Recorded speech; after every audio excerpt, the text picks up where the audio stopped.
Oi pessoal, aqui é Ricardo Gomes. Nós vamos fazer hoje, esse é o primeiro vídeo de uma série que nós vamos fazer aqui no nosso canal no YouTube sobre diversos assuntos relacionados ao liberalismo. E o primeiro desses assuntos, obviamente, é conceituar o que é liberalismo.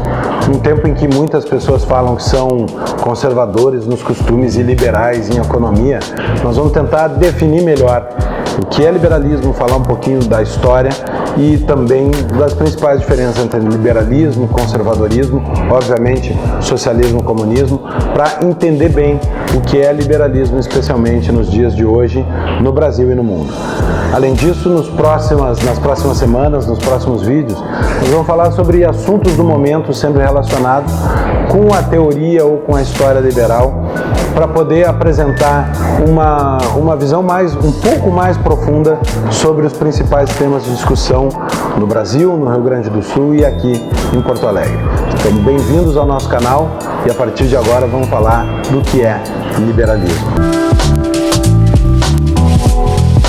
Se tivesse que definir numa só frase, eu diria que o liberalismo é a corrente ou a tradição política que defende o indivíduo contra a tirania do Estado. Defender o indivíduo contra a tirania do Estado significa muitas coisas e uma delas é a primeira concepção do liberalismo de que o Estado representa uma ameaça para as garantias e direitos individuais, ao mesmo tempo em que ele representa, num certo grau, uma salvaguarda dos direitos individuais. Isso é, os liberais reconhecem que o Estado é necessário e que é importante o papel que as leis têm para proteger os direitos individuais. Não existe vida, liberdade e propriedade garantidas sem o Estado protegendo esses direitos, por exemplo, na garantia dos contratos, por exemplo, na própria função investigativa que o Estado tem para punir criminosos. Tudo isso faz parte do aparato político que é o liberalismo. Então, os liberais reconhecem a existência e a necessidade do Estado para garantir os direitos das pessoas. Ao mesmo tempo, os liberais sabem que ao longo da história houve uma exacerbação do tamanho do Estado e da força que o governo tem para exercer tirania sobre as pessoas. Não significa dizer que o Estado foi criado de um dia para o outro para proteger direitos. Onde existe a sociedade humana, existe o governo, existe uma expressão de poder da sociedade. A sociedade se reúne e exerce poder. O liberalismo foi a forma de limitar o poder do governo. Obviamente, nas origens, e aqui nós vamos falar desde a Idade Antiga, ou talvez desde épocas tribais da humanidade, quando a sociedade se reúne, ela constitui um poder político. A origem desse poder político está na força. Na força do rei, na Idade Média, na força do líder tribal, mas numa dominação física da sociedade. O liberalismo foi a doutrina que talvez, certamente, do fim da Idade Média para os tempos modernos e até a atualidade, melhor soube limitar o poder do governo. Isso é, nós sabemos que existe um elemento de força no poder e limitamos esta força através de instituições políticas. E é por isso, e essa é a primeira grande lição, o liberalismo é uma doutrina política, não é uma doutrina econômica e não é uma doutrina moral.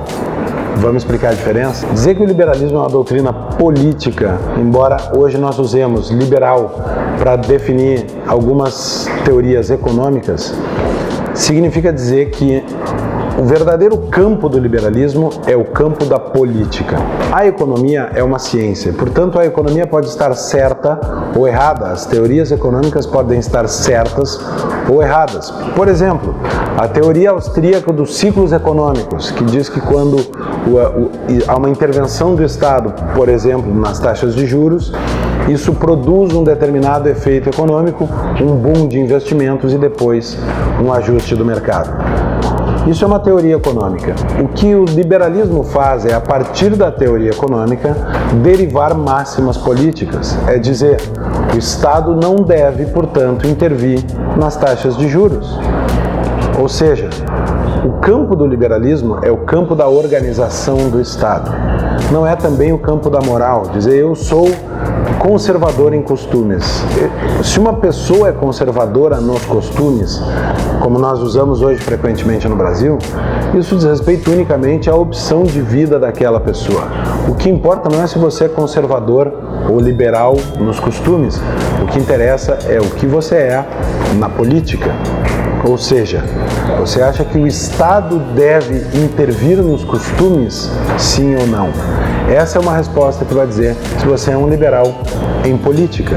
Não importa como você viva a sua vida com relação aos costumes, não importa o que você pensa de teoria econômica, importa o que você pensa com relação ao papel do Estado na economia e ao papel do Estado nos costumes. Nós liberais achamos que o Estado não deve intervir na economia e que o Estado não deve determinar os costumes para os indivíduos. Esse é um papel de cada pessoa por si só. Entender então o liberalismo como uma doutrina política e não como uma teoria econômica ou como uma teoria moral significa dizer que o campo do liberalismo é o campo do debate público e da participação política, e por isso também não faz sentido achar que o liberalismo defende a ausência do Estado, isto é, outra corrente, talvez chamada de anarcocapitalismo, outros chamam de libertarianismo, depende do lugar do mundo e depende, obviamente, da profundidade e da radicalidade dessa ideia, mas os liberais entendem que o liberalismo é uma doutrina política e, portanto, o liberalismo só faz sentido dentro do Estado e dentro do debate democrático. Talvez o melhor livro para entender isso seja do Hayek, um livro chamado The Constitutions of Liberty, ou, como foi traduzido no Brasil, Os Fundamentos da Liberdade. O Hayek faz uma história, um passeio pela história do surgimento político do liberalismo e mostra como o liberalismo foi a doutrina que melhor conseguiu limitar o poder do governo contra os indivíduos. Outro livro muito interessante para ler é O Liberalismo segundo a Tradição Clássica, do von Mises. E ele faz nós traduzimos com esse subtítulo, né? Segundo a tradição clássica, o original era Liberalismos, The Classical Tradition, porque mostra a diferença entre o que se tornou a palavra liberal nos Estados Unidos e o liberalismo tradicional que surgiu basicamente na Inglaterra e na Europa continental. São dois livros que eu sempre recomendo, e se quiser ler uma coisa mais curtinha, tem O que é o Liberalismo, do Donald Stewart Jr. Nós vamos colocar aqui os links para esses livros e eu recomendo muito a leitura para falar desse tema. Por fim, é interessante entender a diferença, especialmente a diferença histórica, entre liberalismo e conservadorismo. Nós vamos fazer outro vídeo aprofundando mais isso, mas dizer eu sou liberal em economia e eu sou conservador em costumes, como a gente tem ouvido tanto no Brasil, não deixa de ser uma contradição em termos. Por quê? Porque quando nós olhamos para o papel político, isso é, qual o papel do Estado nessa discussão, aí nós vamos entender que há uma visão conservadora e há uma visão liberal e elas raramente se encontram. Um exemplo histórico é talvez um dos momentos mais importantes do liberalismo, na crise da grande fome da Irlanda. Nos anos 1840, com a quebra da safra da batata na Irlanda, houve uma falta de comida no Reino Unido. E os liberais defendiam que se abrisse a importação de grãos. E os conservadores defendiam que, como a Inglaterra ou todo o Reino Unido eram países agrários que formavam o Reino Unido, e que havia uma importância muito grande para a agricultura britânica dessa proteção de mercado, e obviamente isso tinha um reflexo político nas forças políticas que representavam esses grupos que dominavam a agricultura, que era importante manter essa reserva de mercado, e essa foi uma das grandes batalhas entre liberais e conservadores no mundo, na história do liberalismo. Os liberais dizendo que eram contra a proteção de mercado e os conservadores protegendo o mercado inglês contra a importação de grãos. Obviamente que a grande diferença, venceram os liberais, e a grande diferença que foi feita foi para os pobres ingleses que puderam comprar grãos e comprar trigo e comprar cereais e alimentar as suas famílias. Em um certo ponto da discussão, termina sempre se contrapondo o ideal liberal e o ideal conservador. Então, é possível conviver até um certo ponto entre liberais e conservadores, há alianças possíveis, mas não se trata de uma só visão política. Tratam-se de visões políticas distintas e separadas. É óbvio que várias partes do que é o liberalismo já faziam então parte das leis e parte do direito e parte da política. Para dar um exemplo, o direito de propriedade, que existe literalmente há milênios, não é uma invenção do liberalismo, pelo contrário, o liberalismo colhe essa tradição já do direito romano. Mas o liberalismo como tal talvez surja assim com John Locke no século XVII.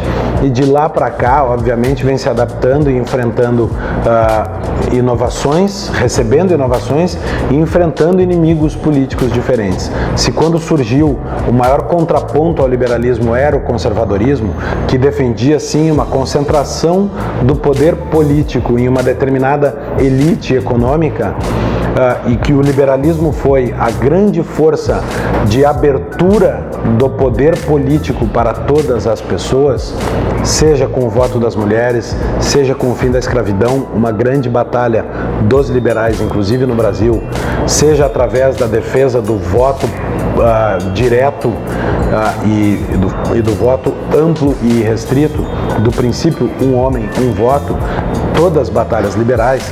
Então, se é verdade que no início o grande inimigo do liberalismo era o conservadorismo, é também verdade que com o tempo e com o surgimento do socialismo e do comunismo, estas foram as grandes correntes contra as quais o liberalismo se contrapôs.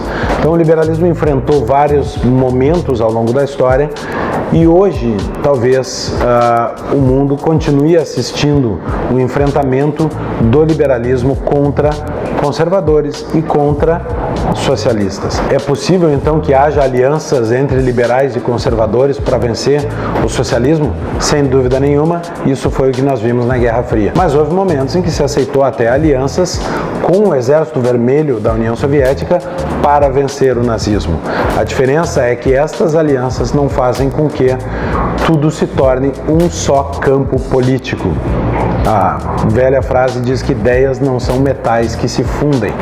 Embora haja alianças entre liberais e conservadores, liberalismo não é conservadorismo e há diferenças importantes.